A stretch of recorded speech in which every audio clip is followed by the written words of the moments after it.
In my last video I spoke about the services that I can offer, including meal plans. Now, when constructing meal plans, things vary from person to person, as there's no one-size-fits-all approach to health and nutrition. However, there are certain principles at the foundation of a healthy lifestyle that can apply to everyone.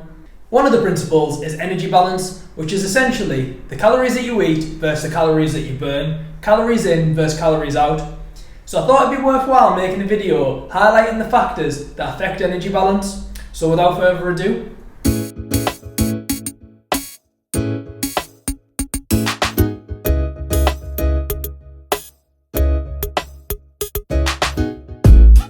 so first and foremost, what are calories?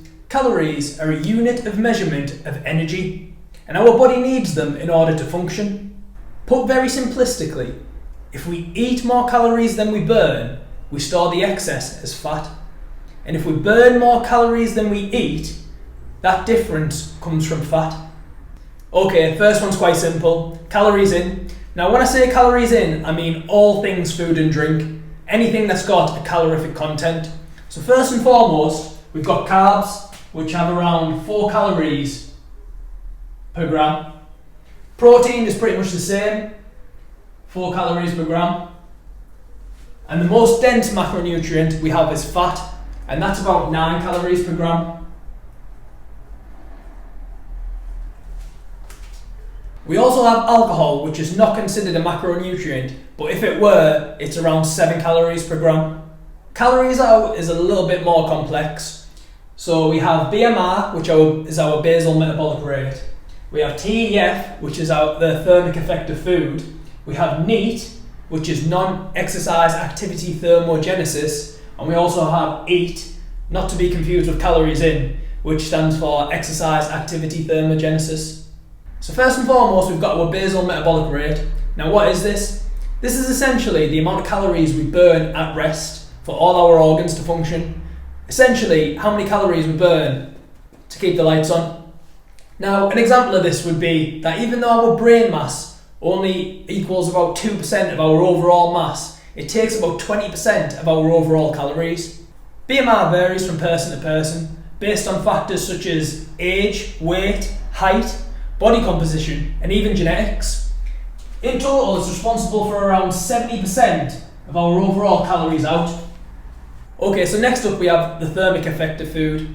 Now this essentially is the amount of calories expended by the digestive system in order to push the food through and process it.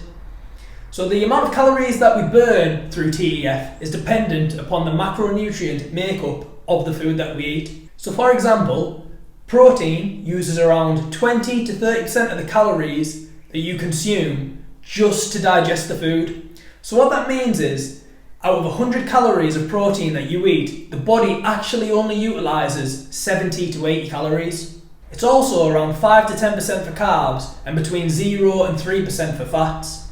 What's also worth mentioning is that it has a 30% effect on fibre, which is another type of carbohydrate. The thermic effect in food contributes to around 10% of our overall calories out.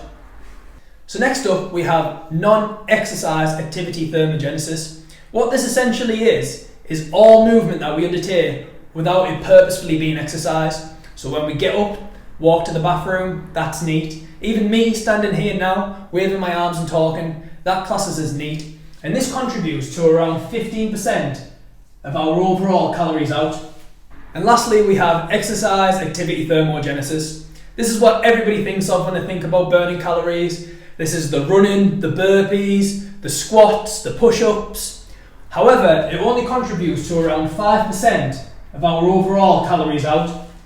And I hate to be the bearer of bad news, but our beloved fitness trackers have been shown to overestimate our calories burned during exercise by around 27%. Anyway, all these added together equal our total daily energy expenditure. So if calories in were to exceed calories out, this is what's known as a calorie surplus. And it basically means that you'll gain weight. It's often used in muscle building. If calories out were to exceed calories in, this is what's known as a calorie deficit. And what that means is that you will lose weight. It's often used in fat loss.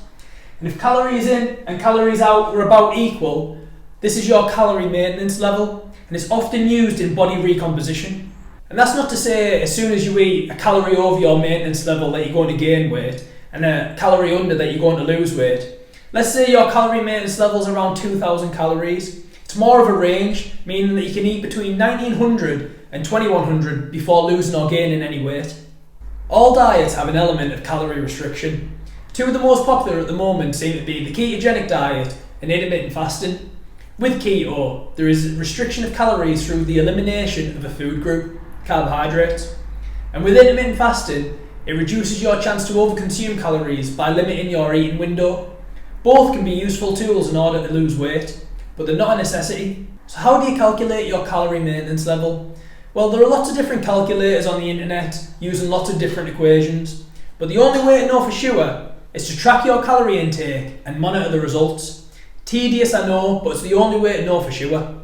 Now, taking all these factors into consideration, you can clearly see why it's much easier to manipulate your calories in rather than your calories out, and why diet is so important. With exercise only taking up around 5% of our calories out, I think it's fair to say you can't outtrain a bad diet. Hopefully that helps you understand the basics at least.